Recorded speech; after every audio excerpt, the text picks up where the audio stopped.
bersebab lagi guys. Bersebab tu maksudnya basobok. Kini ko awak di Silungkang Oso pada acara malam puncak workshop Talempong Batuang. Jadi Talempong Batuang ko telah ditetapkan sebagai warisan budaya tak benda oleh Kementerian Kebudayaan tentunya. Jadi tugas awak bersama untuk melestarikannya melalui pelindungan, pengembangan, pemanfaatan dan pembinaan. Ko lah yang sedang dikerjakan kawan-kawan di Silungkang Oso. Dia gila sambutan pembukaan dulu guys. Pas magi sambutan ada yang menolong video awak tu guys, kena awak baca video surang guys. Berikutkan kita tampilnya seluruh kesenian yang ada di Silungkang Oso. Kita mulai dari Talempong Batuang, Dikia, Rabano, Talempong Paci, Randai dan sebagainya. Selamat menyaksikan tentunya kepada pemirsa yang ada di mana saja berada.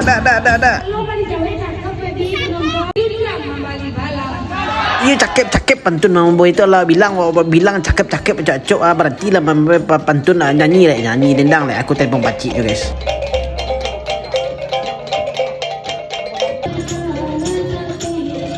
Begitulah spill penampilan keseniannya guys. Ini yang terakhir ditutup dengan kesenian Randai guys. Balai laba simpang tigo. Anggap saya mantap suruh ayo guys, kena pandai badendang.